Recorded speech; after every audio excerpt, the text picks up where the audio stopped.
Last time on Astronautica. Our heroes, having successfully survived their ordeal on the space station Daedalus, met their benefactor, who revealed himself to be none other than Hannes, one of the Big Four. He sent them out on a little shopping trip, and then gave them their task to head to the Union homeworld to investigate a message of distress that had been sent some 16 years prior. But we got a few steps between now and then, and their latest step has taken them into space proper, to Proxima Centauri b. But what trials and tribulations await them there? What mysteries and dangers may they face? Well, you best stick around, because you're about to find out, right here and now, on Astronautica, Chapter 3.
You emerge from the other side of the wormhole, upside down, with tons of style and flair. In space there really is no up or down, so it could be, I just said that for flick. Everyone knows it, though. They're like, whoa, so cool, upside down, even though that doesn't matter. And you see in front of you a very large and very close planet. You can see on its surface a sort of dusty, earthy, clay-colored red sand. And this planet is covered in deep gouged canyons and craggy mountains. And you can see large storms of reddish clouds just flowing across the surface of this planet. You have reached Proxima Centauri b. As you emerge out and you turn, you can see the station behind you. This one is, unlike the Daedalus station, pretty new and pretty nice. This one is not a derelict relic from, long ago. This is a shiny, new station that looks to be in tip-top shape. And as you go through, there's a little crackle over your intercom, and a little incoming message icon appears. Do you answer? Yeah. Cool. You hit the button, and the hollow screen slides out, and you can see a man in military uniform standing there, and he says, "Welcome to Proxima Centauri b. What is your call sign?" Kyler? Fuck, what is our call sign? Do we have a call sign? What's your ship name? Kyler? No. Isn't it the Astrolabe? Yeah. Actually, not Kyler. Goof, you goof. The man stares, watching you have this conversation, and goes, "Do you not know what your ship is named?" The MDS Astrolabe. MDS. Morgan Davies' ship. Oh my god. Oh god. No. He raises an eyebrow. As he watches everyone else in the cabin just be like, what the fuck? No, Jots down like, what? Jots down a note on a hard light clipboard and says, duly noted. Welcome to Proxima Centauri B. We recommend that you come aboard the station before heading down, just so you don't die. And then it closes. That's ominous. Yeah, that's whatever, fuck it. All right, what do you guys do? Do we go to the ship? It seemed like he wanted us to go to the ship. Or the station. We definitely, I mean, obviously we want to go to the station, you know, blah, blah, blah, blah. I don't want them to, like, think we're being weird. Yeah, let's do that. Right? Let's get in on the station. All right. Just make sure that we're right where we should be. Perfect. You head towards the station. Hey, Kyler. Mm-hmm. I need you to make me a piloting roll to see how well you dock. Great. Yeah, I'm awesome at this. Uh-oh. That's not good. Beautiful. I will push, which allows me to use my a leaf in the wind talent. It gives me +2 to piloting checks as I push my luck with a spacecraft. I'm so sorry I named it that. I feel so I like guilty. it. And since I've already rolled 2 successes, it's as if I get to just re-roll all my dice again. Nice. That's a good one. A first generated point of darkness for the chapter. Bam, baby. That's 4 successes all day. Woo! All right. Kyler Morgan Davies handling it like a pro. You effortlessly bring the ship down. It's like you've been doing this all your life. You just gently, effortlessly, delicately, lovingly bring this ship to rest in one of the docking pods. The airlock closes, and you, after a bit, receive a little automated message, saying, "You are now free to disembark. Welcome to the space station." Y'all head out? Yeah, I enthusiastically do. I'm stoked. Yeah. Yeah, I'm gonna make sure I've got my jacket on. You know, You fanny do so. pack. What color is your jacket currently? I'll be in the white mode. All right, you switch it over to the white mode, and you are good to go. Yeah, cameras can no longer register your face as long as your hood is up. Yeah, my hood is not up right now. Gotcha. But we'll see what happens. You disembark into a bustling spaceport. There are lots of different ships. Most of them don't look as nice as yours. A few of them do. There are some nice ones out there. A lot of them seem to be a little bit more used, we should say, run down, a little pitted from encountering space debris or, you know, sand, rocks. Paint jobs are sort of whipped off a few of them. And people are loading and unloading, shouting in, 100 different languages. There are a bunch of aliens around. There is, however, one predominant species that you see here, and it is the Rithrak, which you have not encountered before. The Rithrak are essentially sentient insects, more or less. They were the most recent discovery addition to the Union, and you've not really encountered them before. The ones you see here all seem to be very purposefully moving. You don't really see a lot of them idling around. They have sort of like dark mottled brown carapaces. They're not particularly like vibrant looking, and they're just going about their business as hard and fast as they seem to be able to. And you see one that looks slightly different from the other ones. It's a little bit larger, and it has a set of wings on its back. and its color is a little bit more vibrant than the brown ones. They seem to be kind of coming and going from this one who seems to be telling them what to do. You also, as you walk down, you see a familiar face. There is a young blonde man standing there, holding a hard light sign that says the Astrolabe. He's the fellow that you just said goodbye to on Mars. He's here? Yep. Again? Yep. Okay. Ahead of us? Do you think it's like a Yep. cloning situation, or is he It just? might be a. Yeah, or he's a robot. It might be a. I say loudly. It might be a cloning situation.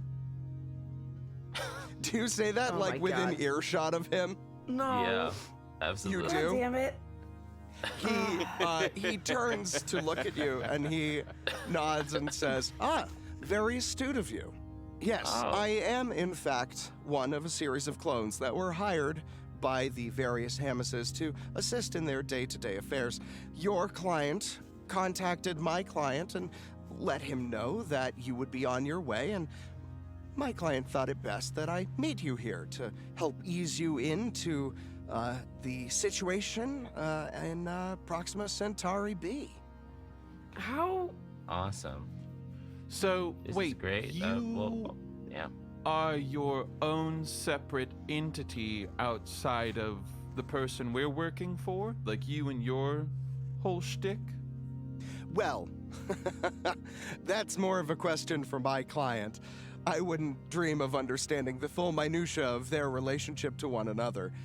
It's a mutually beneficial thing. However, my client does operate autonomously. Do you think that that's like the same autonomous that Hamas is? Like, because he's like H autonomous. Oh my. Yeah, it might be. I don't know if we're in for another murder mystery, guys. Pardon? Murder? What? Murder. Oh, we were just reading murder mystery novels on the flight. It's all good. Make a manipulation roll. Okay. It's under Oh, okay. I'm actually not that bad at that one. I was afraid that was going to be really terrible. That is 2 successes. 2 successes. All right. He says, well, that's an odd way to spend your time, but I can't say that I know what your specific benefactor is paying you for. However, he did suggest that you meet up with my client, if that is agreeable to Is you. your client an artificial intelligence that's autonomous? Yes, his name is Hamas. Were you not briefed on the other end? We were. He's We were just def- being strange. Yeah, he's. Ah, I see.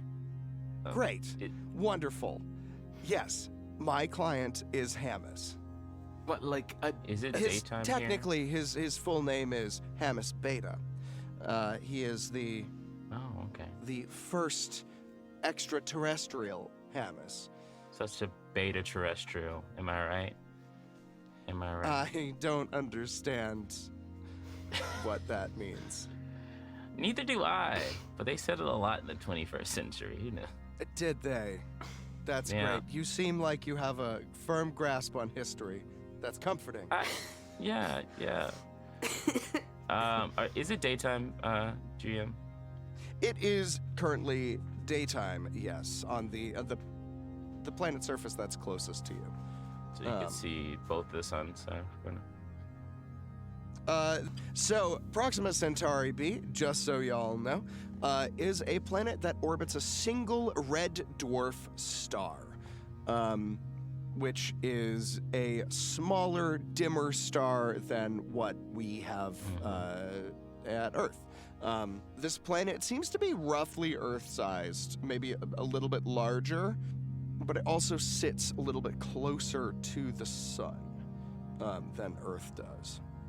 So, the blonde fellow smiles and says, so, is that agreeable to you? Would you mind taking some time to meet with my client? Sure. Sure, yeah. Excellent. Lead the way, blonde man. Should we call you something, or is blonde man good? My name is Jeffrey. Thank you for asking. Sort of. Jeffrey, let's workshop that. No, my name is Jeffrey. He turns on a dime and begins walking down a hallway. And he leads you down past some security checks, and the guards literally just as they see him coming, they straighten up, and he waves and presses a finger up against a pad, and you are all let through. And he leads you into a dead-end hallway. And he walks up to the door, and he turns and says, very few people get to see the inner workings of the ship. This is sort of exciting for you. And he puts his thumb on just a spot of wall, and the wall lights up around, and a voice says, identity confirmed. Access granted. Welcome, Jeffrey. And he says, thank you. And the wall slides away, and there is a continued corridor behind that is a little less nice. It's a little more utilitarian. It's not run down, but it is sort of high metal walkways with lots of tubes and cables and wires running along the ceiling. And he leads you further in. And as you go, more and more cables join this massive running river of rubber and steel. And he leads you to this back room and knocks on the door. And after a moment, the door slides open. After one Mormon moment, which is actually like 8 moments, I guess. I don't know. After a moment, the door opens, and you see inside this large room. It is roughly the size of an auditorium, with stairs running down into the center. And there are stations and workbenches and screens and computers. And everywhere you look, you see a Hamas just standing, working, sitting, working, flicking through screens. There are Hamases everywhere. Wait, and like tons of them? Yeah, you've got an auditorium filled with Hamases. And Jeffrey stands at the top and says, well, go on. I hope your meeting goes well. Okay. This is weird. I don't like Yes, it. it is. Okay, where is... I need this. The Council of Hamases. Basically. Mm-hmm. So you are at the top of the stairs. There's actually a Hamas sitting very close to you on a computer. He's not even typing at it. He's just sort of interfacing directly with it, and seems to be very, very wrapped up in thought. And he does not even look up at you. Hi. Ham sandwich. Good to see you. What? Huh? What just happened? Nothing. With Oka, who knows? Who knows? Who knows? Ham sandwich, Hamas. I get it. You get it? I understand. I understand what's going on. Gotcha. That one took me a second. I was like, why is Ben talking about ham sandwiches? As you greet him, he holds up a finger and without even looking at you, just says, You're gonna have to talk to the big guy. God's here? No. God? Which one's the big guy? He points downward. Okay. And then, what's your name? Hamas? Okay. Do you have a... It's just Hamas? Yep. Okay. Thanks. You're welcome. I'll head over to presumably the Hamas that he pointed at. You head down to the center where there are 4 Hamuses in conversation with one another. Okay. And as you come close, one of them goes, Well, I just don't see how that's gonna change anything. and the other Hamus goes, Well, you know, I really appreciate what you're bringing to the table here, but I do think that we need to maneuver a little bit more swiftly on this. and then the third Hamus goes, Yes, that may be so, but caution is always the way to success. and then there's one Hamus who's just sort of sitting there listening to the rest of them as they have this sort of weird circular self-conversation. Inner dialogue never was so open. I heard you needed discretion. Oh my god. Discretion is here and in bright colors. That should have been our group name. Would have been so awful. Oh, man. The 3 Hamuses that were talking with each other fall silent, and the 4th one turns to them and says, Thank you, gentlemen. That'll be it for now. and they disperse, and he turns to look at you and says, Well, it's a pleasure to meet you. My name, I'm sure you are aware, is Hamus. Hamus Beta, to be exact. I was informed by Hamus Alpha that you might be paying me a visit.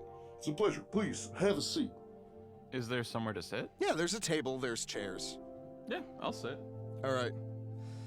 He says, So, Hamus Alpha did not specifically give me details as to your overall job descriptions. What they told me was that you were acting as a sort of facilitator, going out and fixing problems that may occur. Is that correct?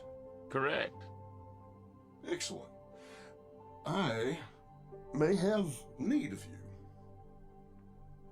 There's been a bit of a snag. he gestures a hand, and a bunch of Hamuses just like walk over and start projecting stuff onto a nearby like whiteboard. And Hamus says, So, this planet Proxima Centauri B, home of the Rithrak, is a fairly inhospitable planet. The air is fortunately breathable.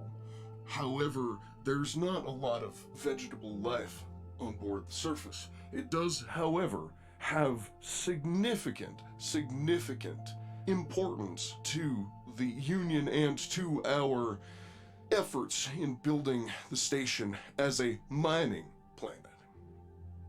We have several mines set up that provide key resources to the transgalactic lines and the Big Four's efforts in the building of the wormholes. However, there's been a bit of a snag and a communication breakdown. And, well, I'm a little bit tied up here, unfortunately. I was wondering if you might be able to go down and see what the problem is. See if you can get it running smoothly again. There's some. Sorry, you said communication breakdown? Yes, we are on this planet due to the kindness of the Rithrak. However, several hives have gone offline, and the final hive in the area has been, shall we say, less than cooperative. However, without their continued support, we don't necessarily have a right to dig. And if we don't have the ability to dig, then we lose some very important resources. That makes sense. Well, I'm glad it makes sense.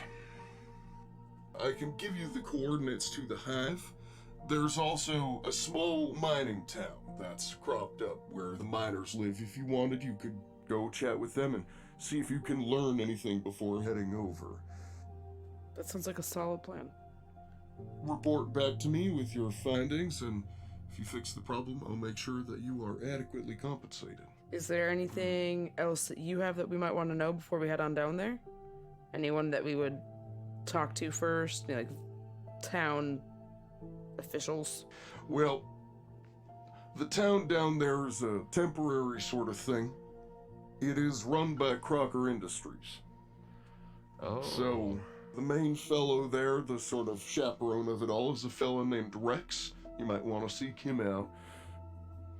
Apart from that, I would just say, when dealing with the Rithrak, specifically the Queen, discretion and politeness is advised. Oh, we'll be fucking great. I have no doubt.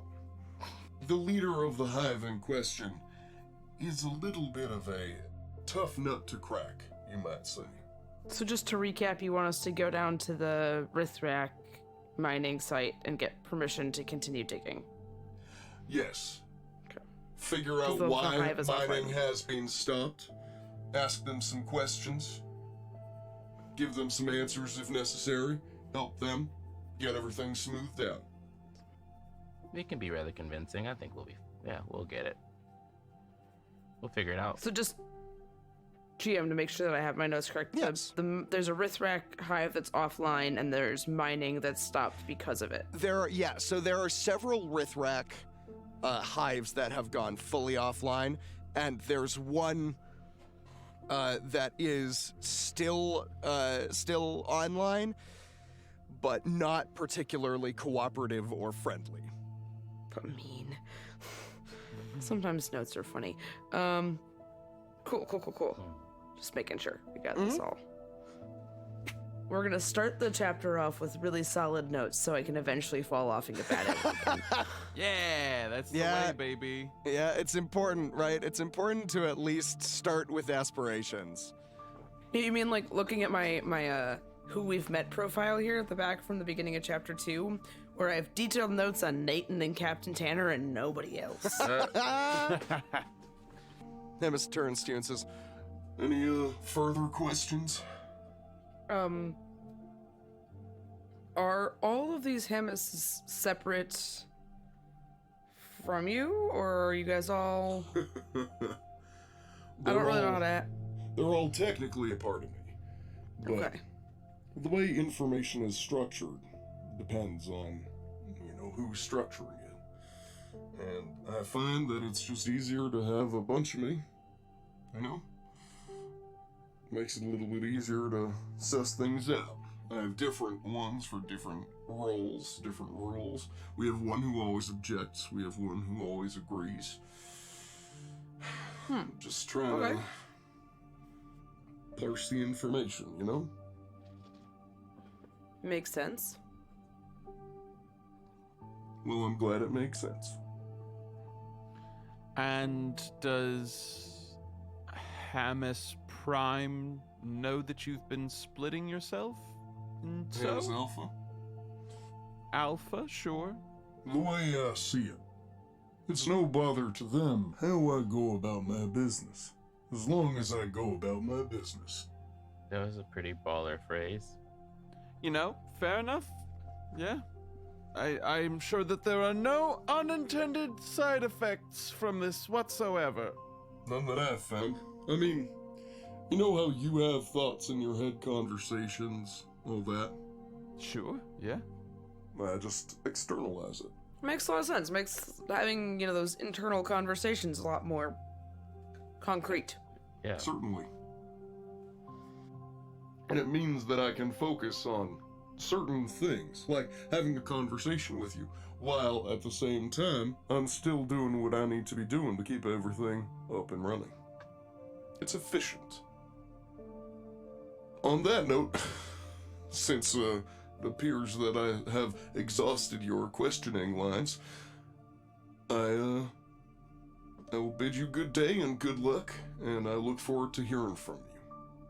Oh, here. He swipes up a little hard light nothing from the air and sort of flicks it over to your new databands that Hamas gave you. And he says, My contact information, should you need to get a hold of me. Thank you. I warn you, the storms can get a little bit bad and, ship-to-ground interference can occur. Also, I will just let you know, you will be spending some time below ground. And again, that makes it a little bit difficult. But if you got a clear sun, we can talk. Below ground, you say? Yes, that's where the Rithrak hives are. Okay. And also, you know, the mine.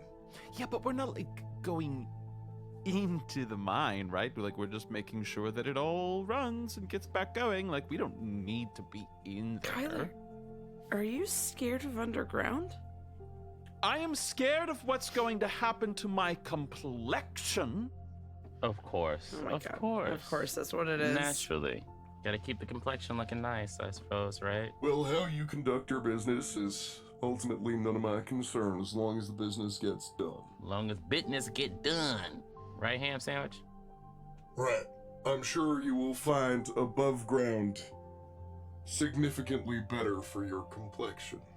He has a slight smile on his face as he says that. Great. Well, this is just great. Solving murders by murder robots, going into dusty, dirty undergrounds. Ugh. Well, let's do it. I'm ready to see what this world has in store for us. I'm sure you'll have a wonderful time. Oh, most definitely. All right. A good day to you all. And he turns, and several Hamises come back and start having an inter-Hamis conversation again. And he sits there and listens to them, nodding thoughtfully. The blonde man, Jeffrey? Jeffrey, gently escorts you out, leads you back to the spaceport, and he says, right, well, pleasure to meet you all, and looks like I have no doubt you're going to do an amazing job.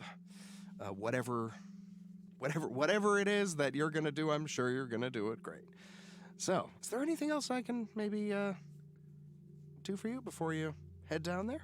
Do we still have money on the accounts on our databands for like food and lodging and stuff?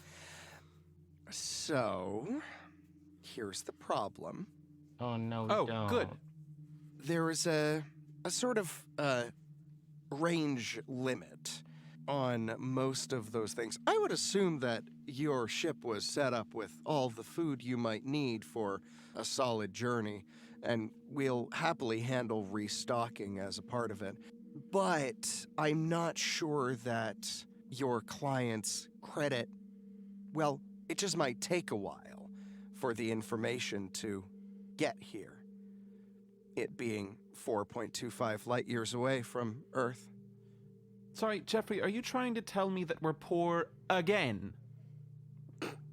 Yes, but look at your lovely ship. It is nice, isn't it? Tell you what, I'll speak with my client, and should you fulfill all of the things that they asked you for, I'll see to it that you get a solid line of credit for Proxima Centauri B. How does that sound? What if we get it for the next place we end up? That would Well, be great. you would have to talk to the Hamas there. You see, we only have a limited jurisdiction. Okay. Thank you. I guess we should go back to the ship and get a backpack full of food. Yes, Yeah. yes, and I'll talk to the art historian, see what she knows about this riffraff. See what she knows about the artist riffraff. Oh, no. All right. Cool. You head back to your ship, and yeah. So your ship can dock planet side. Do you guys want to do a little bit of conversation before we go down, or after? It's up to you. If you guys want to do some NPC chatting first, and then head down. Oh, we're probably on the same page. Probably chat with the NPCs, right? Yeah, I was gonna Yeah, say it I'd seems- let the captain pilot down while I talk with someone or whatever. All right. Great. Do you let the captain pilot? Old Tanny boy. Don't scratch her. We just got her. Oh, I will do my best to not scratch her, as you say. And he's gonna roll God damn, girl. Yeah, you're fine. All right. Jesus Christ. Yeah, he slides into the cockpit with the ease and grace of someone who has not just been drinking essentially hallucinogenic rum for the past several months. And despite everything you know to be true about him, he handles the ship like a dream. Who do you want to go talk to? Who would you guys like to go chat with? I'm gonna go talk to Chef Dan, right? Yeah. All right, so you head to the kitchen, and as you come in, you hear the sound of sizzling and some music playing on a little stereo, and the sound of just like a lot of dishes being done.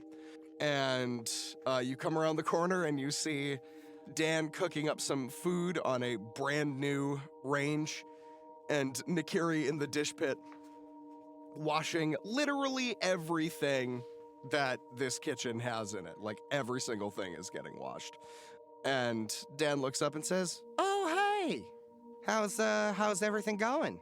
Good. I mean, you know, it's us, so everything's a little wonky, but yeah, just consistently fucked to hell.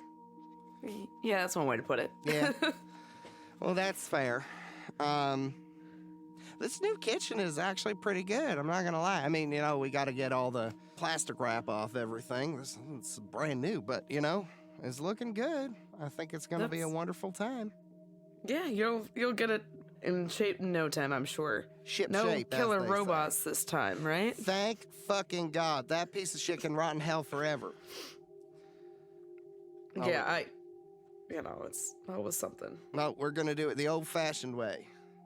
Sounds good. Nikiri? How you holding up, Nikiri? And Nikiri, you just see like just a thumbs up from behind the dish pit. And Dan turns and sort of quietly says, "Honestly, I put her to work. I figured that might be a little bit, sometimes doing a mindless task can help with some trauma response, given everything she's been through in the past little bit, knife chucking robots and whatever the fuck y'all did before. I don't even know, but I assume it wasn't great." She's had a go of it. I'll try to spend some time, playing checkers or whatever you do with kids. Yeah, well, I won't do what I did last time, which was give her more booze. Sounds like a great plan. Yeah, I'm gonna not make that mistake twice. So, yeah, I'll keep an eye on her. I'm just trying to keep everything running smooth and, just trying to deal with all of the various stressors that might occur. We'll You've got see. this. We're apparently going planet side to do a bunch of God knows what. Do you have any Oh, shit. non-perishable things you could whip up for us to... Yeah, sure, I'll see what I can do. Let me see what I can do. I'm gonna have him roll for it. Yeah, some things really nice at the beginning, but if it stretches onwards, we've got some, jerky and beans. All right, here we go. Well, the NPCs are rolling incredibly well today. That's nice for them. Hopefully just the ones that aren't trying to kill us. Yeah, we'll see if this extends further. Dan whips you up some solid rations. You have rations for, say, like 3 days. Okay. They're all pretty tasty. They're all nourishing. And he slips you some booze as well and says, just in case. I mean, I'm sure if you head over to whatever the fuck he's calling it, Kum Kachooms or whatever, he'll be able to set you up with something nice and hopefully not wildly destructive to your body and mind. But, just a little something extra just to help you in whatever way I can. Yeah, we're just gonna... how big is the bottle of booze? Or bottles? I'll roll on the Be Nice dice for that. That seems like a good Be Nice dice roll. That's a nat 20. You have a full fifth. Okay. Nice.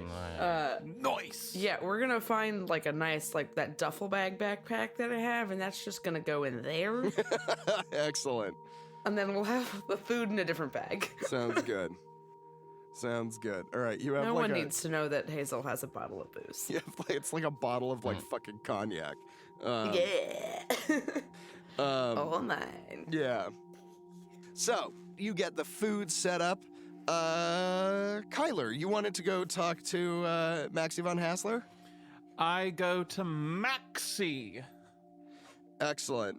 You find Maxie in the Barbaretum. She's hanging out looking at the plants and just soaking in some artificial sunlight. And she turns and sees you and says, "Hey, how's everything going?" It's going. Say, what do you know about this riffraff alien species thing? We have You a mean little... the Rithrak? Sorry? Rithrak. You're saying riffraff? Riffraff? Okay. Riff? Amazing. It's R. It's okay. Okay, here we go, bud. The Rithrak they're a species of alien. This is their home planet, Proxima Centauri B. They have a sort of interesting social structure.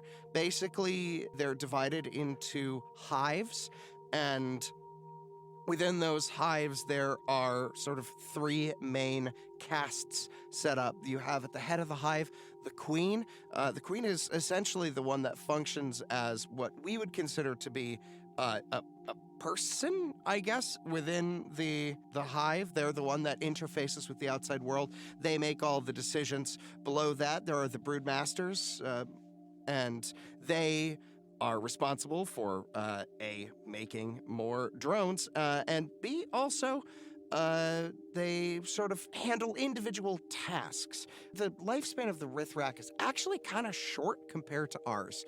So a lot of times they'll be given a task to work through, and you might actually get a couple generations working through it.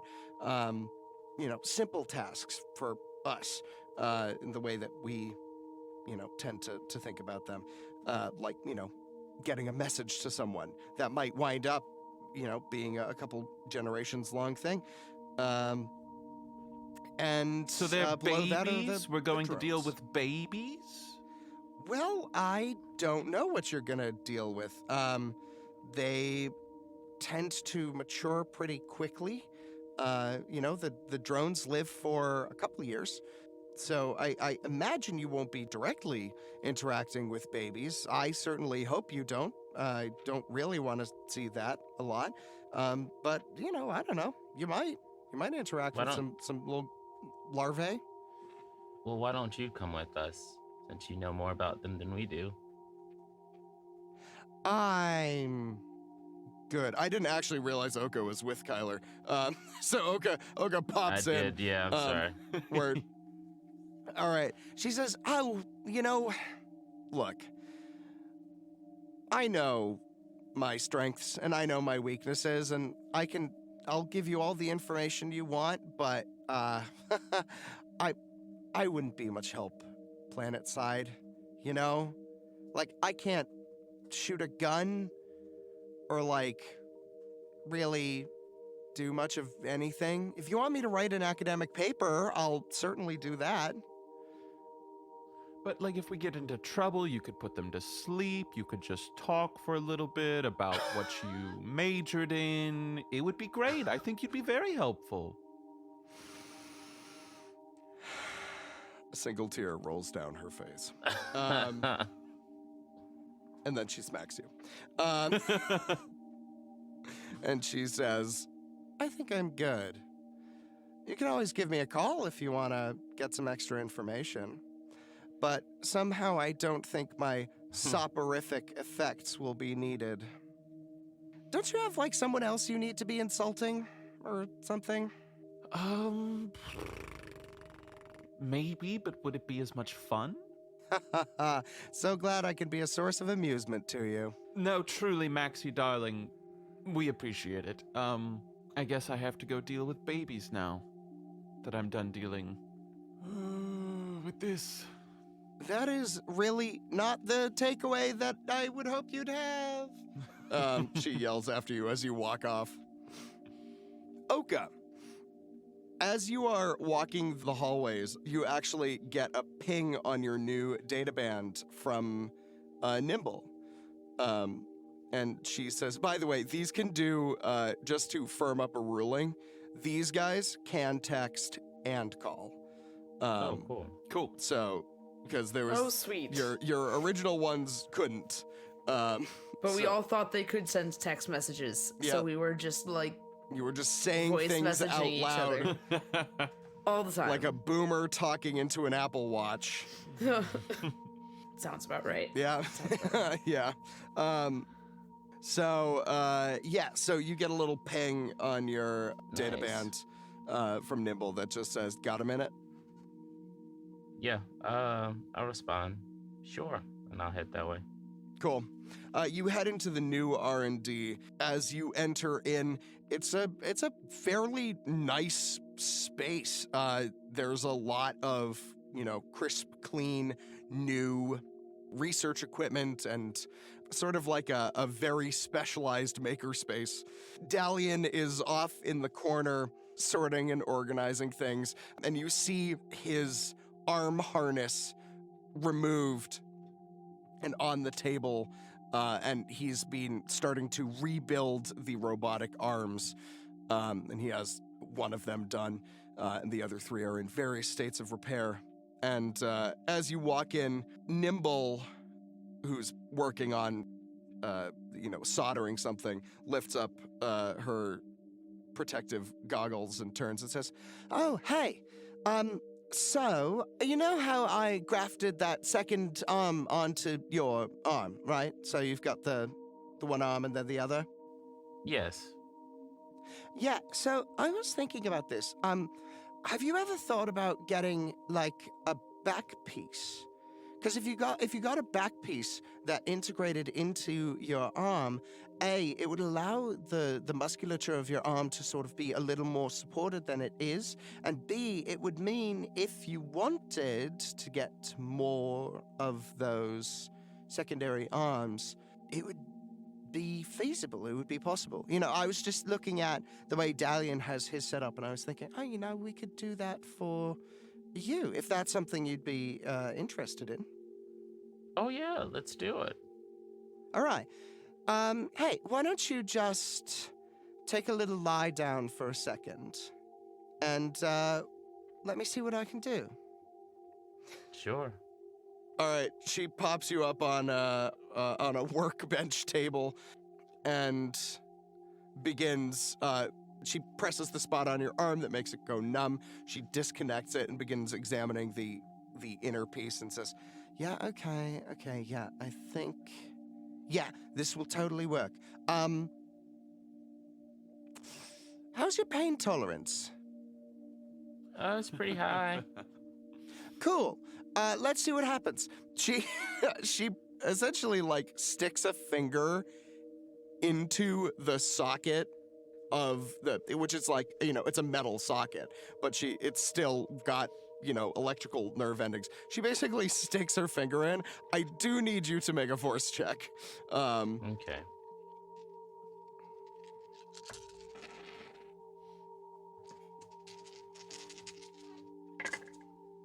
That's 1-6. Wait, hold on, maybe another. Yep, this 1-6. I'll get some darkness in there. All right. Yum, yum, yum, yum, yum, yum, yum. Yes, 2 6s. 2 6s. All right. You black out instantaneously. And when you come to, Nimble is standing over you, being like, "Hey, so how you feeling?" A little groggy, but I think I'm okay. That's good. That's probably for the best, actually. Okay. Yeah, wiring nerve endings is a little bit tricky. It's probably for the best that you were unconscious. So yeah, I've got it installed. So you've got a nice back piece. And as we go, I should be able to figure out how to, get more of those arms on for you. Yeah, maybe I'll even take this other arm off. If you want, I could probably assist you in that. Maybe not Cool. now. Because that seems like we should probably get, I don't know, a medical doctor. For Probably. at least the first part of it. I can work with the machinery part, but the human flesh part's a little bit more complicated. Oh, I guess we gotta find a doctor for the ship. Yeah, that would be good. Apparently the doctor's not a doctor? I thought she was a No, doctor. No, she's an artist. Oh, she's an artist. Art historian. Oh, she's don't an art know. historian. Oh, Yeah, the same thing, Oh. right? well, that sounds... Maybe I'll pay her a visit. Ask her some questions. Yeah, do that. Sure. She's a doctor So, in name only. I'm going by on my little segue that I definitely kept from the Daedalus. Oh my god. Jeez. Sure, why not? You can have it. I will tell you this, if you bring it outside on any planet, it will immediately break. Oh yeah, no, it's a piece of shit, but it is the way I get around the ship. It can handle the sterile environments of your spaceship only. So, Oka, you now have cybernetic implants. So what this means is that your bare fist punches now do 3 damage. And hang on. Cybernetic muscles. So your movement rate is actually increased by 4 meters per fast action. So Oka's now a little bit faster. So we'll say the back piece kind of extends to the glutes. Cool.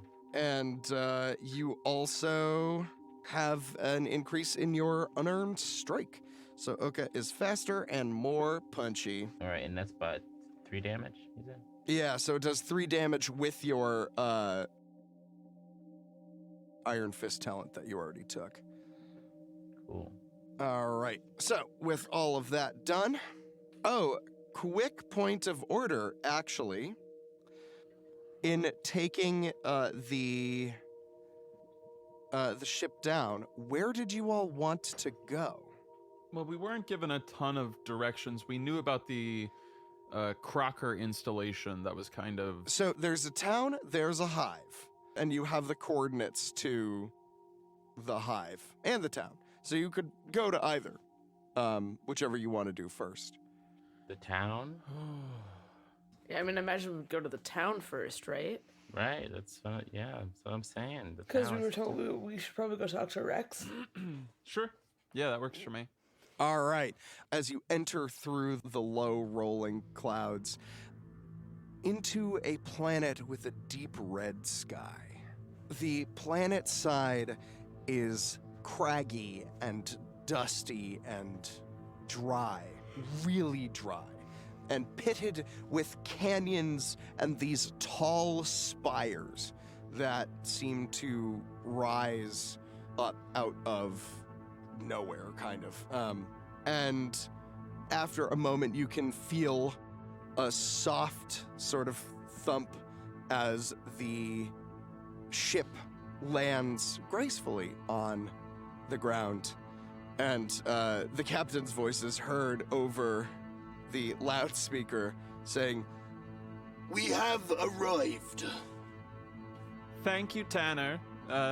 You're welcome. A little bumpy on the landing, so just be mindful. Duly noted. It wasn't actually that bumpy. No, It was I actually heard pretty you. fucking smooth. I heard you. Kyler's just a bitch. Just an ass. You have landed on Proxima Centauri B. You touch down on this small landing pad, and you take your first steps onto Proxima Centauri B. The sun beats down with a red, dim, hot glow as dust rolls across the landscape. And in front of you, you see what is generously called a town. It is a series of corrugated iron buildings that have been constructed rather shoddily. And there is a sign that has the name that the town was originally called has long since been scratched off, and someone just spray painted on it, "Welcome to Hell." Oh, that's pleasant.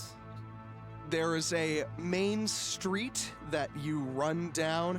It's basically like a standard Old West town. You got the main thoroughfare with certain buildings.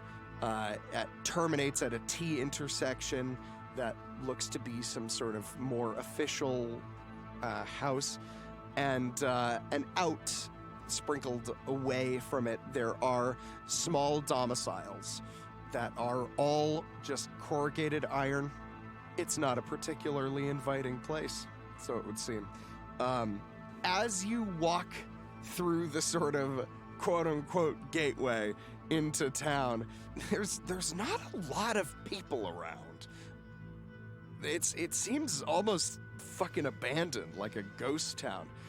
And you walk past a couple buildings, and then down an alleyway, you just hear this cry of, "Help!" Best of luck! Well, so much for the sunny, lovely beaches of Mars. Looks like Proxima Centauri B might be a little bit rougher around the edges. But who is this stranger calling for help? Will they be able to help them? And maybe find some help in return? I've said help too many times. It's gotten weird. Anyway, stick around. Find out next time on Astronautica.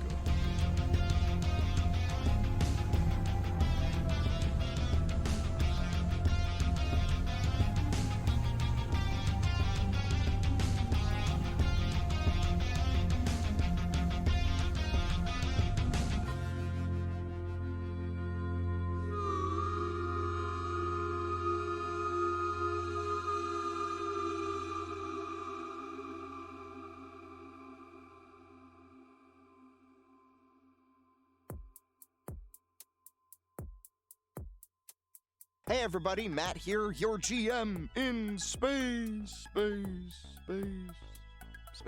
GM in space. Just a few quick notes. First off, thanks so much for listening. We have a ton of fun making this show, and I hope you are enjoying listening to it as much as we enjoy making it. We're in Chapter 3 now, and boy howdy, if it isn't going to be a doozy of an arc, it's going to be a blast. I'm enjoying it. I hope you are too.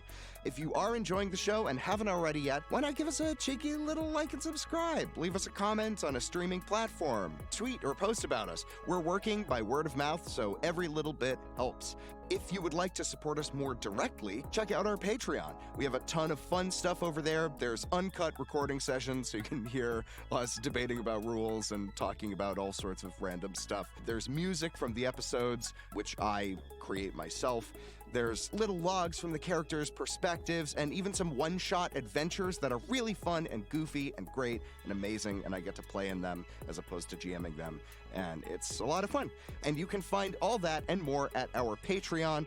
You can look us up on Patreon, or just go to Too Many Dice's Linktree, which is linktree/TooManyDice. That's linktr.ee/2many-dice. Check it out. And now for some quick shout-outs. First off, a huge shout-out to Alexander Ferguson, who is our first higher-tier Patreon supporter and an all-around amazing human being. And also a huge thank you to the rest of our Patreon supporters as well. We are really ever grateful and humbled by your continued support and patronage. It means a lot to me, to us, to all of us, and I hope you guys are enjoying all the silly stuff that we have over there. And you guys are making it so that we can afford to keep doing this. And if you're not a Patreon supporter, again, go over, check it out. There's a lot of cool stuff, and it means that maybe eventually we can make this our full-time job, which would be amazing. I would love to do that. Also, a shout out to my amazing players Ian Mutiner, Benjamin Timothy Jenkins, and Lauren Alice Dinney, without whom none of the ridiculous and wonderful bullshit I have to navigate would exist. They're great. I have a lot of fun playing with them and seeing what they're gonna throw at me, because I never know, and it's usually something ridiculous, and I love it. Finally, I just want to thank Angie Feek, my wonderful wife and partner in crime, who has been instrumental in making this happen through many conversations and brainstorming sessions and back and forths and talks in the car and all sorts of stuff. The story's just beginning to unfold now. We're peeking over the precipice, and I hope you're in for the ride, because it's gonna be a wild one. It's gonna be a lot of fun. So anyway, thanks again. Thanks for listening, and stay tuned for more Astronautica. We'll see you soon.